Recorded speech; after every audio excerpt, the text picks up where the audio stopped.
Hey guys, and welcome back. Today we're going to be talking about the Facebook killer, but more specifically the case of Ashley Hall, who was a 17-year-old girl. While we talk about this, we're going to be discussing the type of social media that was used and what would have changed if there wasn't social media. So let's get into it. So to begin, we have Ashley Hall, who was 17 years old. And this was back in 2009, so Facebook was pretty big. And Ashley really enjoyed Facebook, actually. She would spend hours retweeting, or not retweeting, I guess, but posting updates and posting things other people had posted. All of her friends were on it. So on this one day in October, she gets a friend request from this guy named Peter. And she doesn't have any mutual friends with Peter. She doesn't know who this is. She's never heard of him.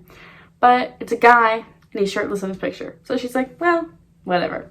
So she adds him back on Facebook, and almost immediately he messages her. And he begins texting her. And where this was located, using X's at the end of a message is a sign of flirtiness. So when you read back on their messages, there were many, many, many X's in that conversation of them first talking. After this time that they first talked, they began chatting more regularly. And after chatting regularly for a week, she had basically told all her friends. All of her friends knew she was talking to this man. Did they know who he was? No.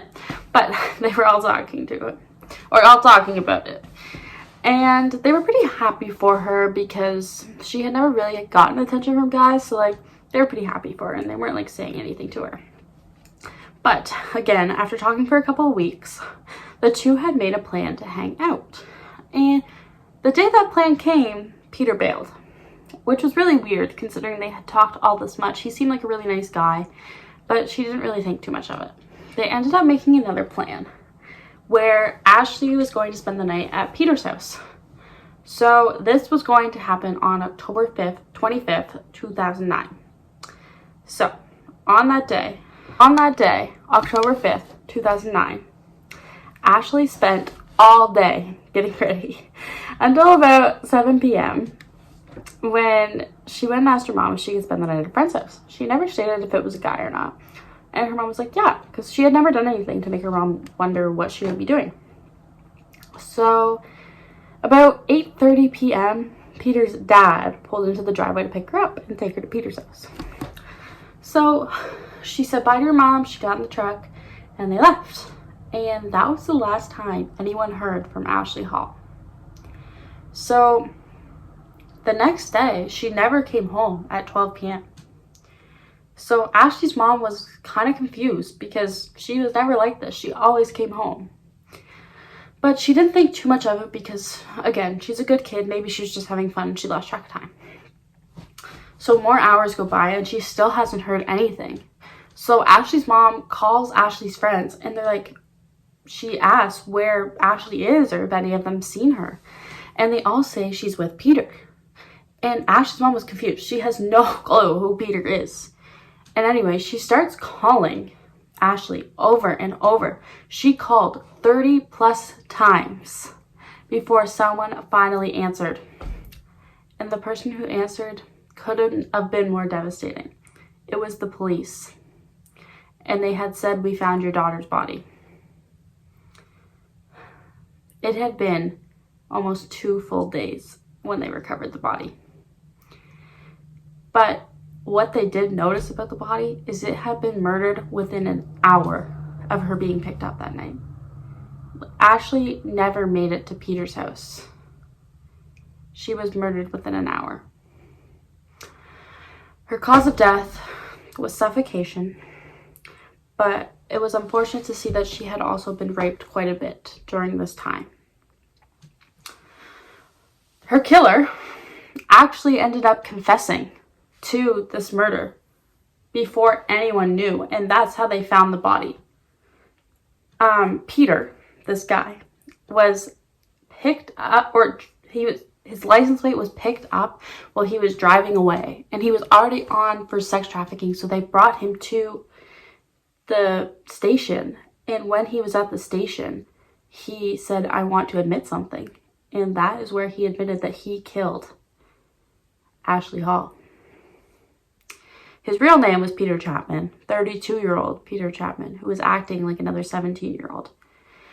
He also did this more often. Ashley was not the first girl he groomed. And when he got caught for trafficking, like when the police got him, found his plates, he was on the way to meet another teenage girl. And we have no clue what could have happened to her if it would have been the same thing that happened. He had sympathy because when he reported it and confessed to it, he stated that he felt bad for her parents and felt bad for her just leaving her out there. Well, did he really have sympathy if he could do it? But anyways, he had sympathy. And as we know, this man is 32, right? His first offense happened at 15, where he raped a friend. He raped one of his friends. Not only did it start there, he continued again when he went to jail at 19 for the rape of sex workers. This man was not a good person, obviously. And he had finally been caught after the murder of Ashley Hall, and he was put in jail. So, having the background of that, the social media, we know, is Facebook. We all know what Facebook is. We all use Facebook. Well, some of you might not use it, but everybody knows what Facebook is.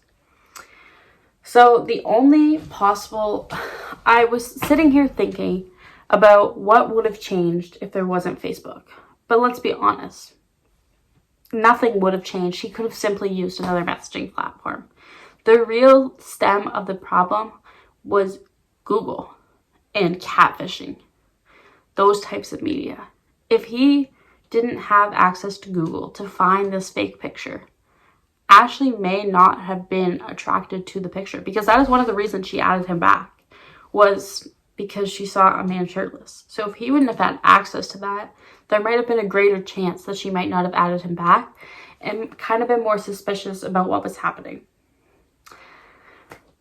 And with the catfishing, I don't even know where catfishing came from, but honestly, if people just didn't think of acting like someone else to get someone's attention, or if she was even more aware of it, where Facebook was so new, she might not have even been aware of what was happening, and she might not have thought twice, oh, maybe we should meet up somewhere else just in case he's something he's not saying he is.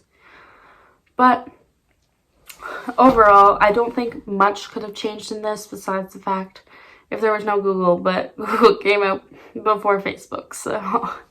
And I can't just say no Facebook, because again, it could have been moved to MSN, it could have been moved to like Kik, it could have been moved to anything. Overall, it's a very sad story, but I'm glad he was caught. And that is all. Thank you.